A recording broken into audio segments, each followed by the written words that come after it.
Hello student, स्वागत है आपका हमारे यूट्यूब चैनल अभी रॉय पीसीएम क्लासेस में। स्टूडेंट आज फिर नई वीडियो के साथ आज जो हम पढ़ने वाले हैं क्लास 10th की साइंस। और क्लास 10th की साइंस में लेक्चर नंबर चल रहा है हमारा 20।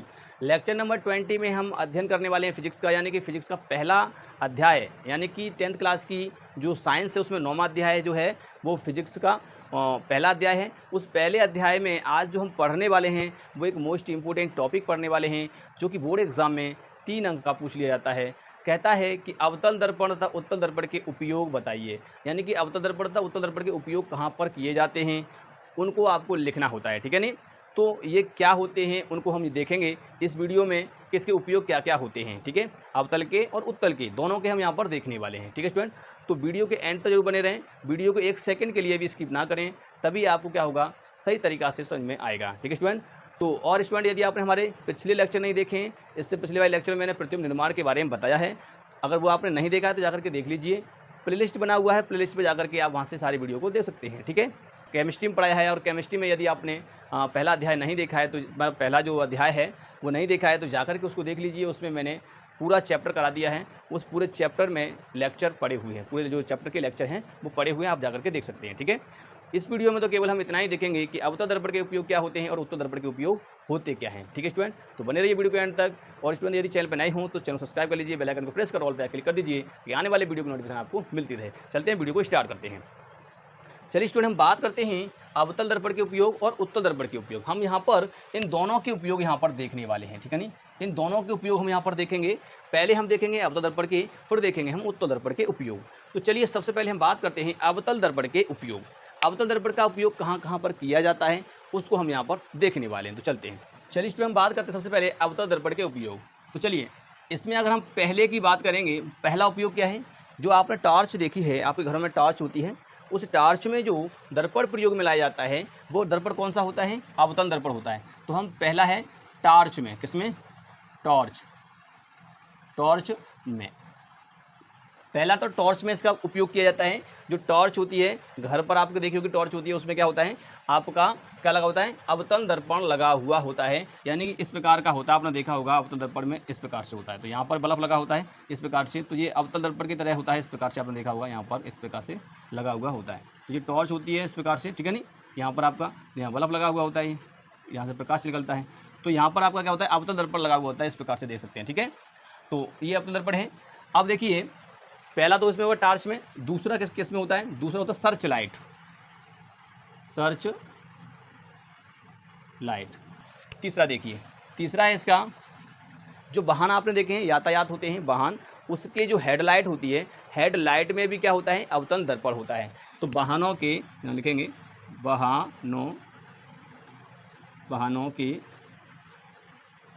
अग्रदीप में, ठीक है नहीं, अग्रदीप में, यानी हेडलाइट कहते हैं, हम क्या कहते हैं अग्रदीप कहते हैं, यानी कि हेडलाइट क्या कहते हैं, हेडलाइट, यानी अग्रदीपों में इसका उपयोग किया जाता है। हेडलाइट कहते हैं इसको अग्रदीपों में, यानी हेडलाइट क्लियर। अगर हम चौथे की बात करेंगे तो चौथा क्या होता है, चौथा देखिए ये जो अवतल दर्पण क्या होता है कि अवतल दर्पण इस प्रकार से होता है, ऐसे तो होता है अवतल दर्पण इस प्रकार से होता है, तो यहाँ पर पॉलिश होती है इस प्रकार से, यहाँ पर तो प्रकाश किरण जब यहाँ पर अगर पड़ेंगे इस प्रकार से तो ये क्या करता है, ये प्रकाश किरणों को ऐसे मोड़ देगा, यहाँ पर इस प्रकार से एक केंद्र पर ला करके छोड़ देगा, इस प्रकार से ऐसे करके मोड़ देगा, ठीक है नहीं। तो एक केंद्र पर लेके आएगा तो एक केंद्रित करता है ना, तो इसका प्रयोग जो होता है अवतल दर्पण का वो कहाँ किया जाता है, वो कहा जाता है जो सूर्य भट्टी होती है उसमें प्रयोग किया जाता है, सूर्य भट्टी में, यानी कि सौर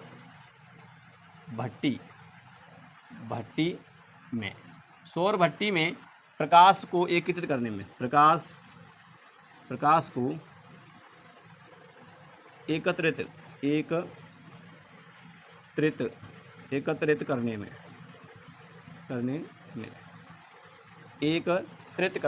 में, ठीक है नहीं, एकत्रित करने में इसका प्रयोग किया जाता है, यानी सौर भट्टी होती है उसमें भी हम क्या करते हैं इसको प्रयोग में लेते हैं, क्लियर स्टूडेंट। तो चौथा होता है ये सौर भट्टी में इसका प्रयोग किया जाता है, क्लियर। पांचवा है दंत विशेषक में, पांचवा क्या है दंत विशेषक, आपने देखा होगा जो डॉक्टर वगैरह होते हैं वो क्या करते हैं इसी का प्रयोग करते हैं, दर्पण का जब एक केंद्रित करते हैं प्रकाश को तब दांत की मतलब जांच करते हैं, तो दंत विशेषक में, ठीक है, दंत विशेषक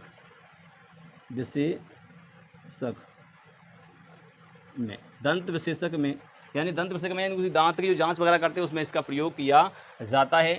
दंत विसर्ग के रूप में भी इसका हम प्रयोग यहाँ पर करते हैं स्टूडेंट। ठीक है स्टूडेंट, क्लियर। अब चलिए, जो एक और है 6 माह है, सबसे ज़्यादा इंपॉर्टेंट है। आपने देखा होगा घर में जो दाढ़ी वगैरह बनाते हैं, सेविंग वगैरह बनाते हैं, वो किस दर्पण से बनाते हैं? इसी से बनाते हैं, अवतल दर्पण से। तो सेविंग में यानी कि दाढ़ी बनाने में हम कह सकते हैं दाढ़ी बनाने वाले दर्पण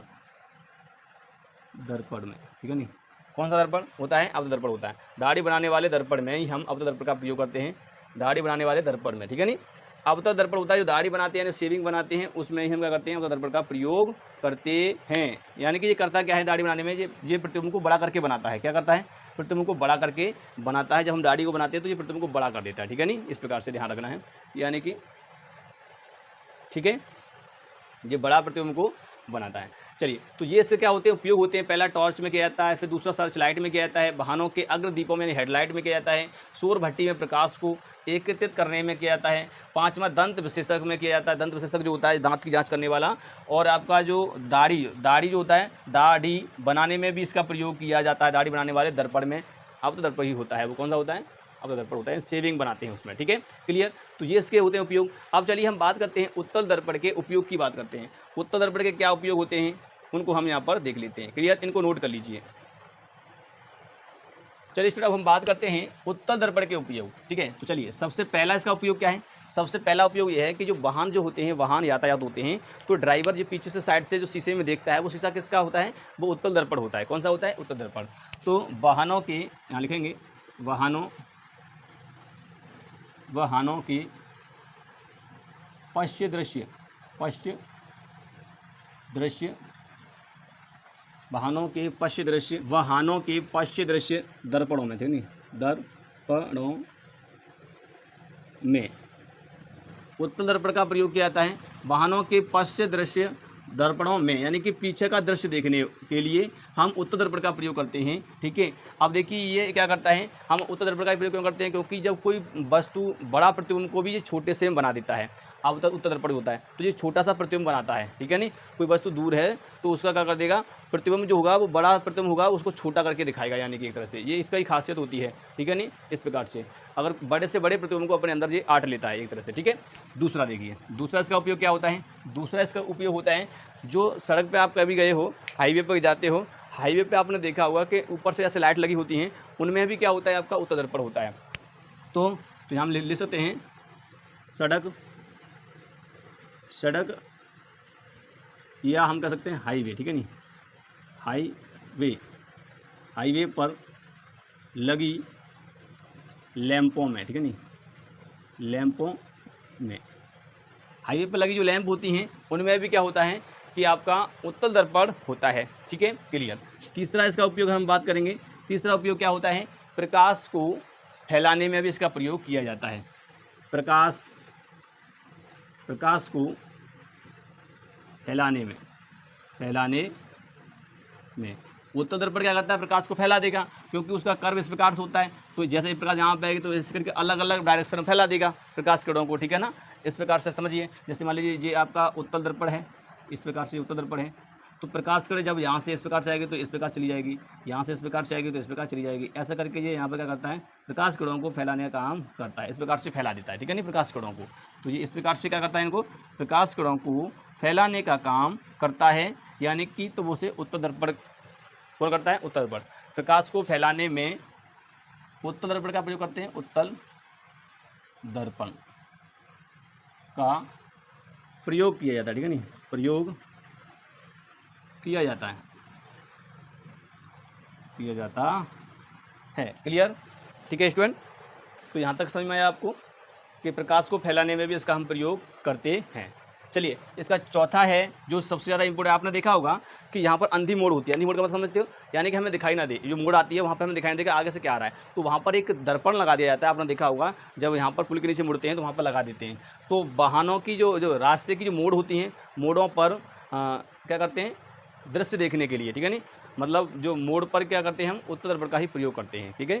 सड़क की मोड़ों पर हम क्या करते हैं? उत्तल दर्पण का प्रयोग करते हैं, ठीक है। तो यहाँ पर हम लिखेंगे सड़क मोड़ पर उत्तल दर्पण का प्रयोग करते हैं। उत्तल दर्पण का प्रयोग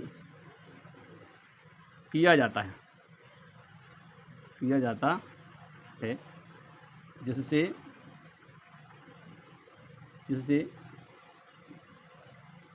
मोड़ पर आने वाले